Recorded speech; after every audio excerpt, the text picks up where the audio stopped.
Hey everybody, I'm often asked now, what would you do with this?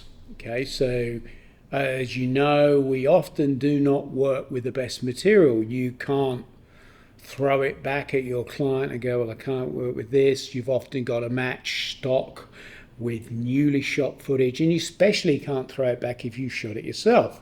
So we're going to use a few things, and what would I do with this shot? Slightly overexposed surfer where you want to make it look more early morning, put some sky in there, warm it up, give it some life.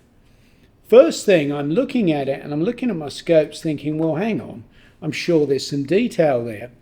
And if we get hold of our gain, we can bring the detail down.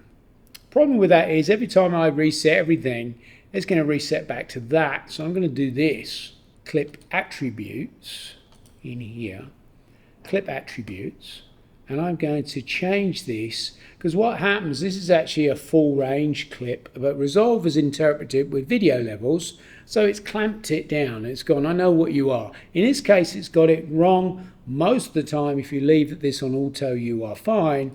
Look what happens when I change it to full. There, you get that little bit of detail back. Now, I could have done that with a grading. I just like to do that from the starting point. The advantage of that is now, if I am grading, pulling down the gamma, affecting anything, and I reset it, it will reset to that, which is better than what we had the first time. So remember that. A lot of the time you won't need to adjust it, but when you do, it's a cool feature. So what else do we want to do here? Now, ideally, I want to get another sky in there. Client doesn't like that sky. I can see I've probably got a problem of maybe keying into that surfboard and just generally bring this to life because it's very lifeless. So we're going to say it's like an early morning thing. First off, overall balance, always important. I'm just going to leave this one empty because I know I've done that data change to levels. Leave that one. That will just remind me that I've done that. Okay. Number two, overall, I'm just going to warm this up slightly with my offset, so away from the color you see. Blue that up just like that. That's going to just away from the coolness. We're adding some yellow. Orange is naturally going to make it look a little bit more early morning. New node, I'm going to attempt to try and key into this sky here. So let's use my normal eyedropper there. And as I go across, you'll see it's quite tricky in picking up other colors in there. I'm going to try and see if I can just do that as a luma key. There, that's pretty good. I know I've got a bit of the surfboard in there, and I don't mind a bit of the ocean, but what I quite like is how it's done a pretty good key, and it's ignoring the trees, which is important because we don't want our new sky in the surfboard or the trees. I'm going to add a shape just to do this, just to sort of mask out the areas of the ocean that I don't want.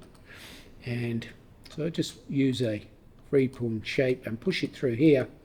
And I don't mind if I dive a little bit into the ocean. Can all be adjusted later, not a problem. Like that. Soften that through. This is going to be the area where we want our new sky. Now I'm going to bring in this new OFX plugin that they released at 18.1. Blackmagic brought this one out. And it's called, if we search for it, Sky Replacement. Well, that's fine. That's Steven Spielberg. Hello, I'm busy. Always take a phone call, but normally have it on silent. You never know who's ringing. Do that. Sky Replacement, drag it to the line like this. We've got a key source to feed into it already, so we feed that blue square into there like that. We will then come up and we can then bring up our sky. What I'm going to do is just soften off that key and just move that around. Now I've got it in there. I can go there, and obviously we're going to need to just use a bit of pre-filter, clean black, clean white, just to soften that out. We can always come back once we've comped our new sky in there. Blur radius off a bit, not too much. I don't want that to be too soft. We'll bring up under artificial sky. There. Now I can change the color of that. That is too much at the moment. So what I'm going to do is to click on that color, and the sky that I want is going to be a little bit more like this, like that. Then going to take that off.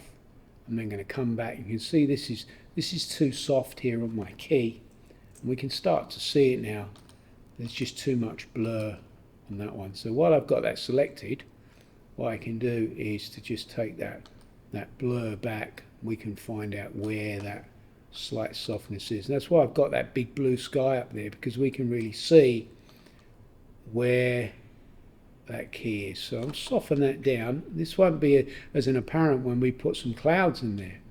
Let's go back, and I'm going to take the opacity up a little bit more there, and then we can bring in some clouds like that. So as I see now, we start to bring the clouds in. Now you've got all sorts of different controls here.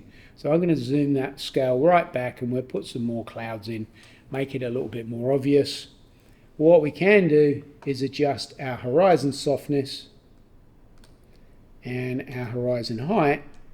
And also remember, we've also got our original mask here, where we can still control that. And what that will do is lift the whole thing up. And I'm really going to feather that through as well, like that. So leaving our ocean, and our sky starts to do its thing further up there. The only problem with this is I do have a little bit of sky now happening in my surfboard. Now obviously that is a little bit of a no-no, so I'm just going to label this sky. I'm just going to create a new shape, and I'm just going to quickly draw around this surfboard like that, just a quick, and I'm going to make that a mask. I'm going to make it black, label it bold, track it. So we got the tracker, track backwards and forwards. It's pretty quick, it doesn't move too much. Obviously it's going to make it slightly easier for us. Feather the edges slightly on that guy. But you can see what that's now doing, that's making that solid black, so we're not going to get that artificial sky going into that area like that. I've made it a little bit over the top so you can sort of see it through zoom. You've got all the controls to go back and adjust it, but what I like about it, I can now make a new node, and I can say, well, I want to grade everything as one, but before I do that, I just want to add some shapes in here and try and get some depth into this foreground before I then grade the whole thing.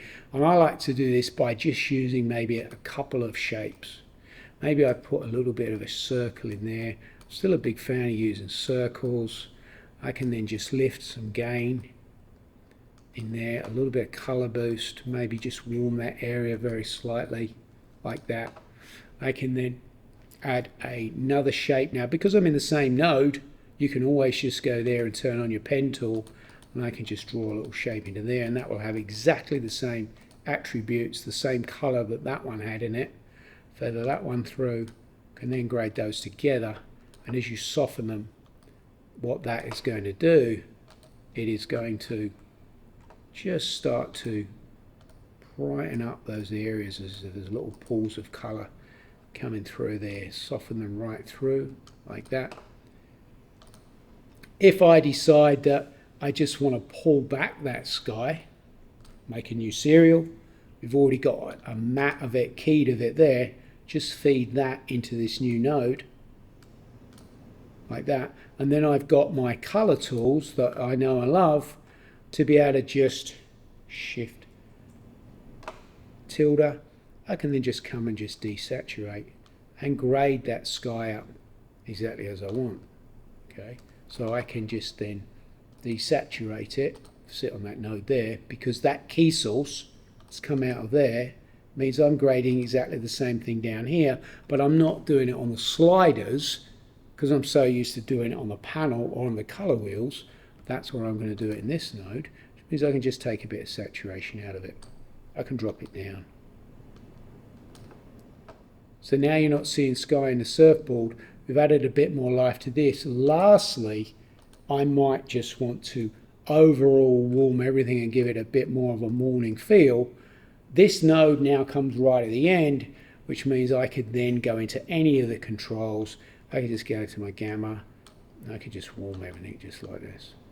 Now that takes quite a while, but what you've got to be able to do is to know roughly how quickly you can do it. Now obviously, if that camera was moving around and I had to track all that, it's going to take a lot longer. It doesn't move much, but it certainly enhances the shot and makes it usable.